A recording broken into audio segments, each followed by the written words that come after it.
Man bija saplīsusi viena obsidiāna rūna, un es nezināju, ka mēs šodien brauksim uz Pūruvu.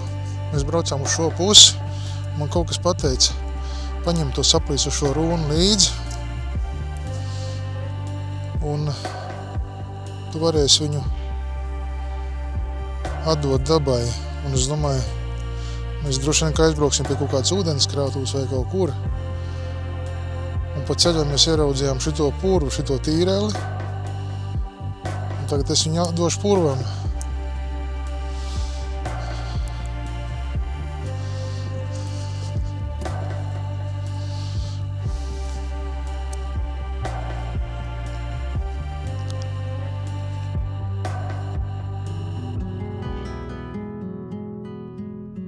Nu jā, ejot pa Pūruva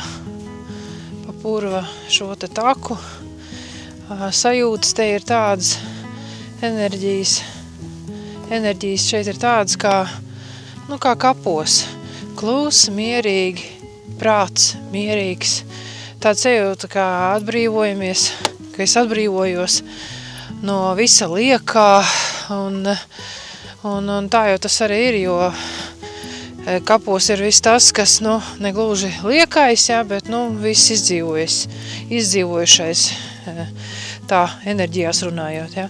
Un šeit Purvā tāpatās ir viss tas, kas nekur neplūst, neko nemaina, tā ir tāda vide, viņa te tāda ir bijusi un būs. Tā kā tāds vieta, kur glabā katrs savu kaut kādu noslēpumu vai kaut kādu savu nevajadzīgu, pēdiņās lietu.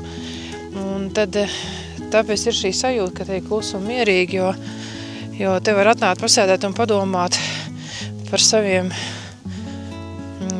skeletiņiem, un viņi tepat vien dzīvo, tie skeletiņi mūsu, tarakāniņi. Jā, tieši tās enerģijas, un uz rūnām es skatījos, te ir viena no 9 pasaulēm, Helheimas enerģijas.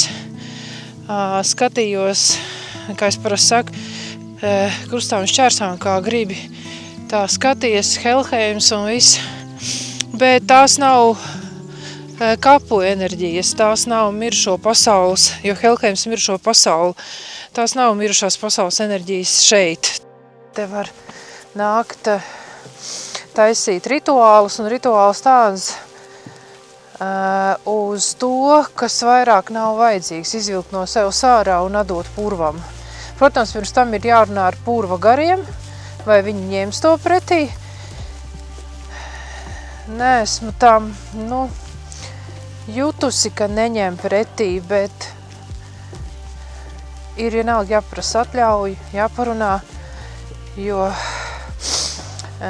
kā jau visās mājās, nevar tāpat iebrukt bez atļaujas un vietas saimnieka atļaujas. Jā, un tad Andra sadeva savu rūnu. Es sadevu šodien savas drūmās domas, jo kaut kā pēdējā laikā daudz domāju par to, kā esmu dzīvojusi, kā dzīvošu, un sapratu, ka no tām visām domām man arī ir kaut kas tāds, ko es arī gribu atdot kā kā vakar es vēl runājos ar meitu, un meita man teica, tās ir tavas domas, tās ir tikai domas, un kuras man uz to brīdi, kamēr es domāju, pārvalda, un tad es tās domāju, ko tad man atstāt bez domām galīgi nevar, un tad es domāju, jāatstāja tās domas, kas man ir te un tagad vajadzīgas, un lai es varētu, atbrīvoties no skumjām, no depresijas tādas nelielas par to, kā es esmu dzīvojusi, dzīvošu, un tādas pārdomas. Es domāju, ka ne man vienīgai tā ir daudziem cilvēkiem, kas domā. Interesanti, ka tieši par šo te lietu es tieši domāju. Nevis lietu, bet par šo tēmu es tieši domāju. Šījās pēdējās dienās tā, kā es esmu dzīvojis, kā dzīvoju, tieši pie tā, tas ir par nāvi, par piedzimšanu par nāvi. Es domāju, ka jaunībā man likās, ka dzīve ir ļoti gāra, un tagad jau šajā vecumā man tā nemaz neliekās, un man liekas, tik daudz vēl ir jāizdara, un tik maz tā laika, jo cik tam cilvēkam ir tas laiks dzīvot uz zemes. Un tad tieši arī tagad man runas Gāri arī pateica, ka atbrīvojies te no tās sajūtas, ka tev, ir jau viss, dzīve beigusies un ka vairs nekā nav. Nē, vēl tavs laiks nav pienācis, vēl ir priekšā daudz, kā tā teikt, auglības dienas, kur vēl ir vēl daudz, kas jāizdara, vēl nav beidzies, vēl nav mans laiks, no tā jāatbrīvojas, un no tām skumjām jāatbrīvojas. Tieši no tās, kā man Gāra saka, no tās nāves tēmas, beidz domāt par tām miršanām, beidz liek domāt, kā kaut kas notiek, kā kaut kas ne tā ar veselību, vai kā kaut kas ne tā pa dzīvi, tā tūlītās ir jau skumi, un jau liekas, ka jau jāmirst, un vairs nav jēga nekam un tā. Tā kā, nē, un tā ir tā vieta. Un lai tā ir, un to es izdarīju šādi, kā ar šamaņa elpošanu, man tas ļoti patīk to darīt, jo es to parasti daru rituālos, ka man no kaut kā jāatbrīvojas, vai arī kaut kas ir man, kāda, cilvēku nelabvēlīga ietekme uz mani sūtīt, vai kāda doma, vai kādas aprunāšanas enerģijas, tad es to sūtu atpakaļ, no kurienes nāc, turien aiziet atpakaļ. Un tas ir tieši ar elpu un tādu kā bultas šaušanu. Es to sākumā darīju ar domām, ka es sūtu bultu atpakaļ, kā Robins Kuts novelk bultu un sūtu, bet tur ir klāt arī šamaņa elpošana, es to papildināju. Tas ir tā, ka es ievelku elpu. Redz, ko ir atbalsts tam, ko es saku, vietas gari gulbi lido pāris. Bet tikai uz gulbiem nē, jo parasti man ir tā, es te pastāstīšu, ka es to izdarīšu tā. Es ievelku elpu un palaižu savus skumjus purvā. Un tad, kad es taisu rituālus, man ir tā, kad rituālos vienmēr ir pūtni, vai tie ir baloži, vai mājas baloži, vai zvirbuļi, vai mežā kādi savvaļas pūtni. Un tas man ir bijis vienmēr, un šoreiz arī tāpēc tie gulbi lidoja, un tas nozīmē, ka šis tiešām ir mans mazais mini rituāls, tāds spontāni.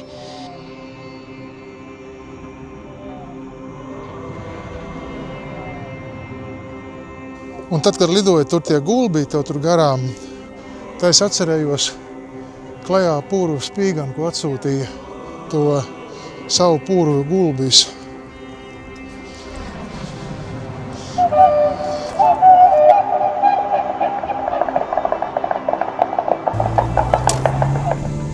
Sieva no rīta stāstīja, ko viņa ir sapņojusi, kādas vīzijas viņai bijušas naktī. Es domāju, kur viņi to visu rāva. Par rituālu ugunskuriem.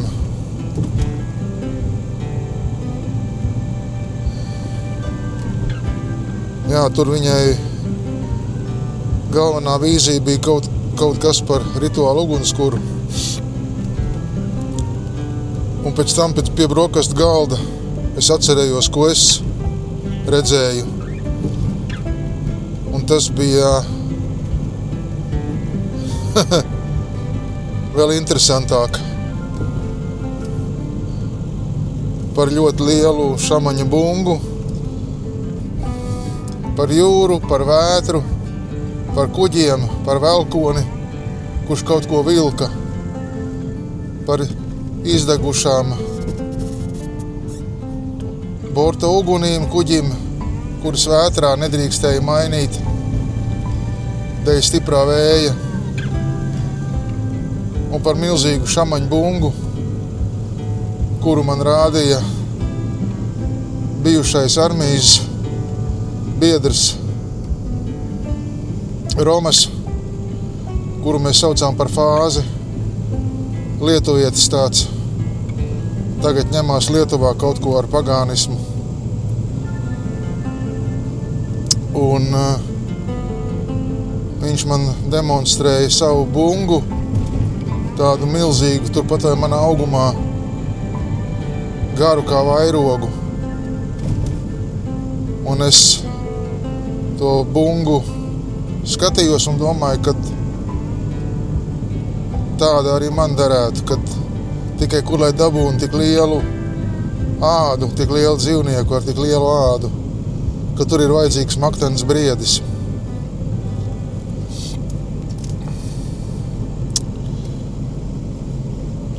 Pēc purva bija baigā nakts. Pēc vakardienas purva izstaigāšanas nakts bija baigā. Kādreiz bērnībā bija tāds zejolītis, kas par nakti sapņu pilni visi kakti. Nu tad šitā bija mistiska nakts. Iespējams pat, ka maģiska, ne tikai mistiska, jo tie sapņi vēl šodien būs jāpārdomā un jāizanalizē. Gan ko sieva sapņoja, gan ko es sapņoju. Tas, ko mēs sapņojām pēc šī purva izstaigāšanas, tas bija kaut kas šodien apdomājams. Es domāju, būs jāvelk kādas rūnas, jāskatās šodien par to. Un noteikti uz turieni būs jābrauc vēl runāt. Piegatavošu šķēri, ja kas mazman, lai man nav tā, ka jāiet kaut kur. Un tā. Tā, sveiki visiem, kas skatās.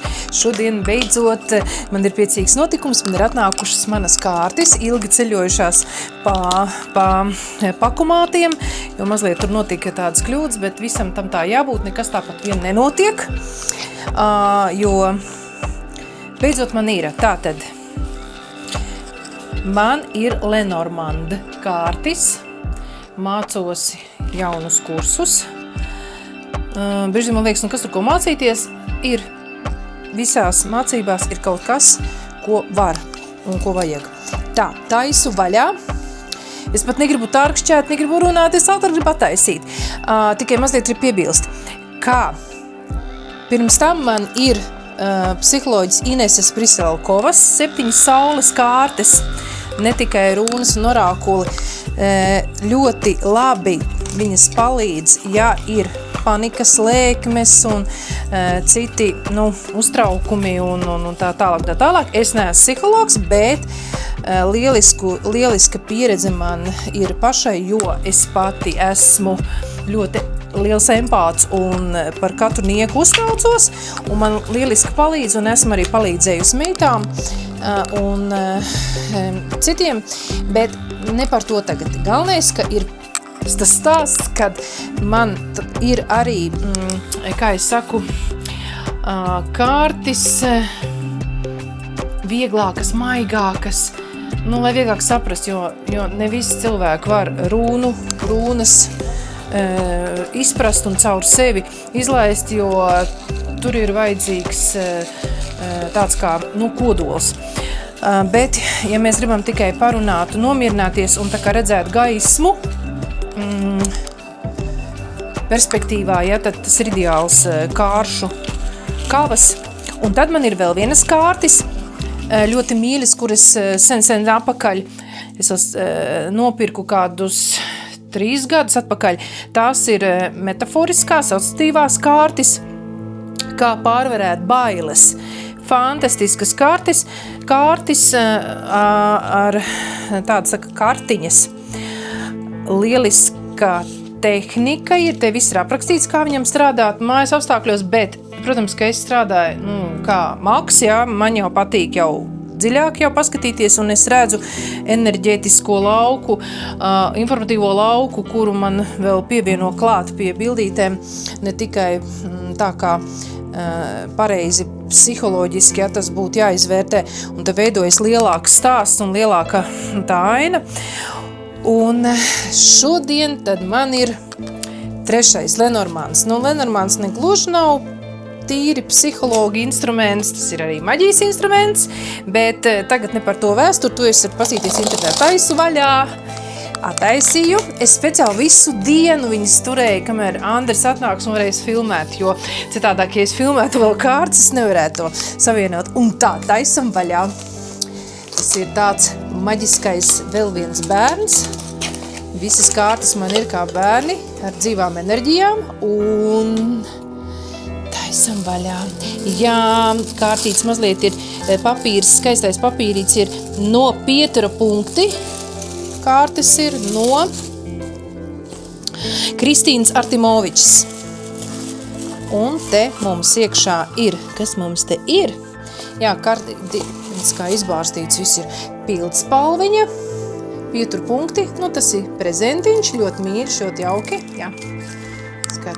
Skatieties, jā, pildspalviņa. Noteikti es tieši ar šo pildspalvu rakstīšu tieši par šīm kārtīm, kad vajadzēs pierakstīt. Un tā, veru vaļā grāmatu. Lenormanda kārtis, 36 personības. Katra kārts kā dzīva būtne ar savu raksturu un noslēpumu. Tā viņa man raksta Kristīnīte. Vinete, lai Lenormanda kārtis kļūst par uzticamu un drošu pavadoni tavā dzīves ceļā. 1000%. Tas ir viens no maniem pavadoņiem, un es zinu, ka man vēl būs Lenormands. Tas ir tikai viens variants, tāpēc, ka cilvēki, personības ir dažādas, enerģijas ir dažādas, un uz to vienu es jau nepalikšu, to es jau zinu, tas tā. Un paskatīsimies grāmatiņu klāt, fantastiska. Tā, bet man ļoti patīk, tā, vispirms sāksim tā, es te tā satraucos. Kartiņa, maza kartiņa, pieraksti, ko vēlies, un kārtis parādīs ceļu. Kā to piepildīt, lai top. Tencinu, Kristīna. Tā, un šeit ir pašas kārtis. Tā, te viņas ir. Man būs jātais un jāizvēlk iepazīšanās kārti. Tas ir viens no mājas darbiem kursos. Skoliņā pieturu punkti pie Kristīnas, bet es ar jebkuru kāršu kavu tā iepazīstos. Un man ir ļoti daudz kārtis, Andris jau ir filmējis, rādījis, un ļoti daudz, jā, orākuli, taro, rūnu orākuli, raganu rūnu orākuli, raganu kārtis tieši ar vikāniskām enerģijām. Tad man ir arī elfu orākuli un elfu rūnas. Un ko es gribētu teikt, kad ar katru es iepazīstos, tur ir atkal tas paliek noslēpums, reiz pastāstīšu, kā tas notiek un kur tas ir, kādās enerģijās un kā.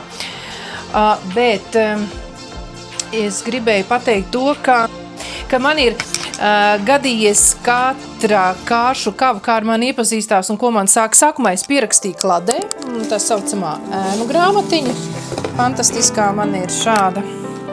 Ja, un labi, tas, kas ir ienācis, tad skatīsimies. Taisa vaļā kārti.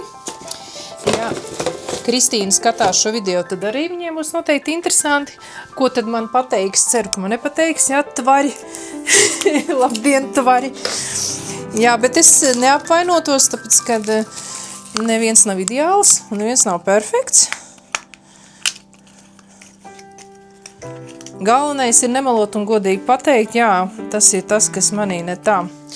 Man par to nav baila teikt, tā kā es to vardošu. Un tā ļoti skaisti, maziņas, mukiņas tādas. Tā prātīgi šķērītiem attaisīs mazmojas. Un, lūk, nu, es viņas nosauku par tādiem mazulīšiem. Es kaut kā biju domājis, ka kārts būs lielākas. Bet, nu, man patīk tādas arī formāts. Es parādīšu, kāds ir formāts lielākām kārtīm. Te ir rūnu orākuls, var saprast, cik tas ir, kā tas ir salīdzinot, ja? Nu, ko, iepazīsimies, jā, un tūlīt redzēsim, ko man atbild Lenormand kārts. Tā, es paņemšu nost.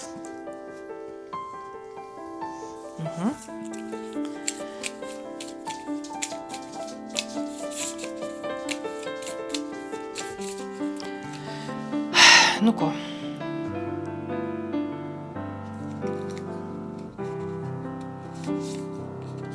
Tā.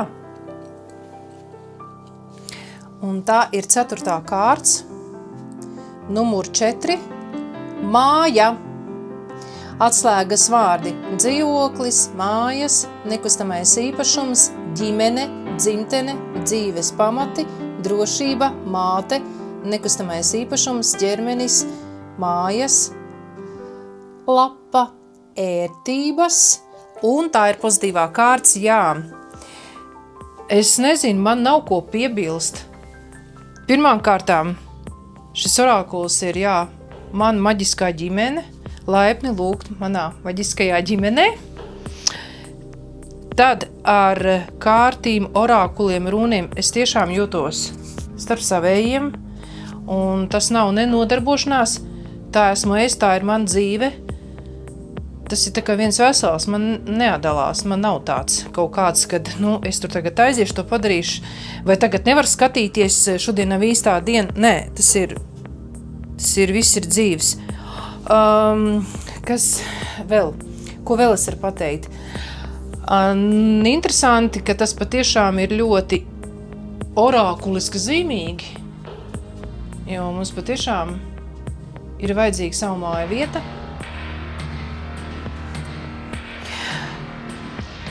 Dzīves pamati mums ir vajadzīgi, tā kā es neesmu ideāli, diemžēl.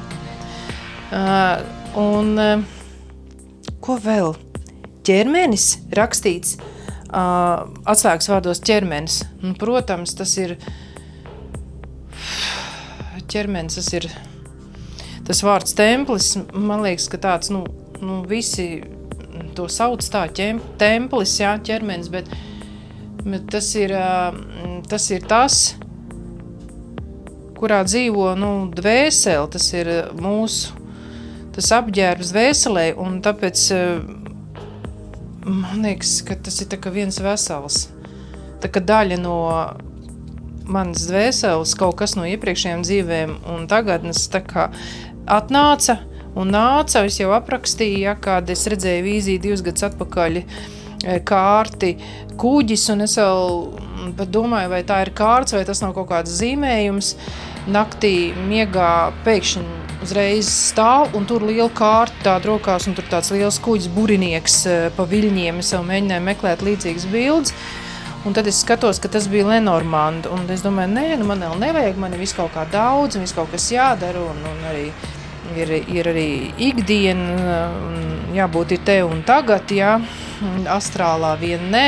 Es domāju, kā un kas, un tad arī nāca ļoti strauji, spontāni, kā es to saku, gultā sēdz, un sapratu, ka jā, man tūlīt vajag. Un kā es piegāju pie savas planšetes un iegūglēju, jā, kursi par Lenormand, tā tūlītās redzu vairākus, un uzreiz strauju, nedomājot, skatos Kristīna Artimoviča. Es biju jau tā kā skatījusies to, man jau tā kā iepaticies bija tas viss, tas enerģetiskā, es papētīju. un skatos atkal tas pats. Es sapratu, jā, tas ir, nav ko vairs analizēt, un tiešām sanāca viss ļoti harmoniski, jo es parasti vienmēr saku, jā, ir viss iet raiti un harmoniski, tad tas arī ir labi. Bet, ja kaut kas nav tā, tad tur jau jāskatās, kāpēc, vai tas speciāli tā, ka tas ir jāizdzīvo kā maizars, vai tas tā nevar, vai jāizvarās, bet ja viss ir, un man gāja ļoti harmoniski. Nu ko, tagad es gribu pateikt lielu paldies Kristīnei, un man liels prieks, būs ko darboties, tālāk jāmācās, un jā, lai piepildās, jā, visu, ko es vēlos. Es pats sev novēlu. Un, Andri, ko lai es izdaru? Varbūt iepazīsimies, kāda kārts varbūt ir tev, Andri. Jā, lūdzu, Lenormand iedod vienu kārti Andrim. Iepazīsimies, tas ir mans vīrs Andris. Un tā ir kārts tev, Andrītī. Opā! Grāmatas! Jā! Pavisam nesen runas, tur bija tāda īpaša apstākļa, kāpēc to vajadzēja. Runas man rādīja. Andri, mācies pat tad, ja tev negribās un tu domā, ka tas nav vajadzīgs. Ir vajadzīgs. Vajag. Nu, lūk, grāmatas. Jā, viennozīmīgi pozitīvie kārtas. Jā, tās tev būs arī zināšanas šīs kārtas. Tu varēsi arī droši ņemt manu orakuli. Man šķiet interesants sievas prieks par jauno Lenormanda darbošanos. Es braucu, man ir laiks pārdomām, un es domāju, kas viņai tajā liekas tik interesants. Man izbrīnā, ka pie viņas spējām, kā viņa iet sarunās ar aizsauli, kā viņa iet astrālā, kas mani pašu vēl joprojām pārsteidz, cik viņai tas viegli padodas, nemaz nerunājot par citiem, bet es to redzu ikdienā. Un es cenšos saprast, kāpēc viņai tas Lenormands liekas tik interesants. Es zinu, ka viņi to Lenormandu skatās ne pēc aprakstiem, ka tur tāpatās slēdzās klāt orākulu lasīšanas veids, ka viņas Lenormands būs plašāks par pierasto.